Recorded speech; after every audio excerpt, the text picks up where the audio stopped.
Essuula ya 28. Ekigambo kya Mukama ne kinjijjira nate nga kyogera nti, Omwana w'omuntu, gamba omulangira w'ettuulo nti, bw'ati bw'ayogera Mukama Katonda nti, kubanga omutima gwo gugulumizibbwa n'oyogera nti, Nze Katonda, ntudde ku ntebe ya Katonda wakati mu nnyanja, era naye oli muntu buntu so si Katonda, newaakubadde nga wasimba omutima gwo ng'omutima gwa Katonda. Laba, olina amagezi okusinga Danyeri, tewali kyama kye bayinza okukukweka. Weefunire obugagga olw'amagezi go n'okutegeera kwo, n'ofuna ezaabu n'effeeza mu by'obugagga byo. Oyongedde obugagga bwo olw'amagezi go amangi n'olw'okusuubula kwo, n'omutima gwo gugulumizibwa olw'obugagga bwo. Mukama Katonda kyava ayogera bw'ati nti, kubanga osimbye omutima gwo ng'omutima gwa Katonda, laba, kyendiva nkuleetako bannaggwanga ab'entiisa ab'omu mawanga, kale balisowola ebitala byabwe okulwanyisa obulungi obw'amagezi go, era balyonoona okumasamasa kwo. Balikussa mu bunnya, era olifa ng'abo bwe bafa abattirwa mu mutima gw'ennyanja. Olyeyongera nate okugambira mu maaso g'oyo akutta nti, Nze Katonda? Naye oli muntu buntu so si Katonda, mu mukono gw'oyo akufumita. Olifa ng'abo bwe bafa abatali bakomole n'omukono gwa bannaggwanga, kubanga nze nkyogedde, bw'ayogera Mukama Katonda.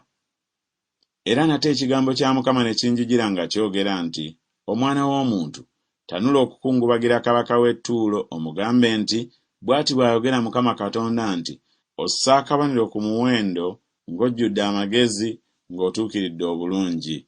Wali mu Adeni olusuku lwa Katonda, buli jjinja ery'omuwendo omungi lyabanga lyakukubikkako, sadiyo, topazi ne alimasi, berulo, sokamu ne yasepi, safiro, ejjinja erya nnawandagala, ne kabunkulo, ne zaabu. Emirimu egy'ebitaasa byo n'egyenderezo gyali mu ggwe, gyategekebwa ku lunaku watonderwa. Wali kerubi eyafukibwako amafuta abikkako, era nze nakusimba n'okubeera n'obeera ku lusozi lwa Katonda olutukuvu, watambula eruuyi n'eruuyi wakati mu mayinja ag'omuliro.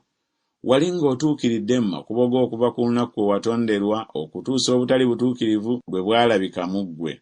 Baakujjuza wakati ekyejo olw'olufulubo olw'okusuubula kwo, n'oyonoona. Kyenvudde nkusuula nga nkujja ku lusozi lwa Katonda, nga nkulanga obwonoonefu, era nkuzikirizza, ayi kerubi abikkako, okuva wakati mu mayinja ag'omuliro. Omutima gwo gwagulumizibwa olw'obulungi bwo, wakyamya amagezi go olw'okumasamasa kwo. Nkusudde wansi, nkutadde mu maaso ga bakabaka bakutunuulire. Wayonoona ebifo byo ebitukuvu olw'olufulubo olw'obutali butuukirivu bwo mu kusuubula kwo okutali kwa mazima. Kyenvudde nziya omuliro wakati mu ggwe, gukwokezza, era nkufudde evvu ku ttaka mu maaso gaabo bonna abakutunuulira. Abo bonna abakumanyi mu mawanga balikwewuunya. Ofuuse entiisa so toobengawo nate ennaku zonna. Awo ekigambo kya Mukama ne kinjijjira nga kyogera nti, Omwana w'omuntu, simba amaaso go okwolekera Sidoni, kiragule.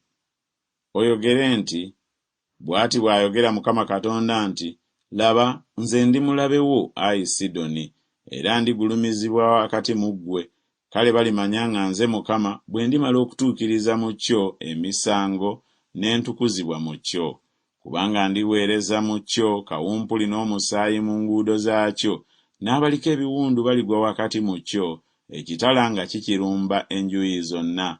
Kale balimanya nga nze Mukama. Kale tewalibaawo nate omweramannyo ogufumita eri ennyumba ya Isirayiri, newaakubadde eriggwa erinakuwaza ku abo bonna ababeetoolodde, abaabagiriranga ekyejo. Kale balimanya nga nze Mukama Katonda.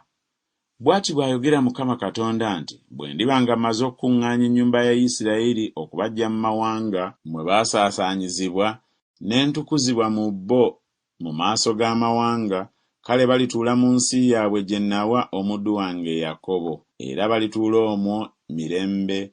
Weewaawo balizimba ennyumba ne basimba ensuku ez'emizabbibu, ne batuula mirembe nga tebaliiko kye batya. Bwe ndiba nga mmaze okutuukiriza emisango ku abo bonna abaabagirira ekyejo ababeetoolodde, kale balimanya nga nze Mukama Katonda waabwe.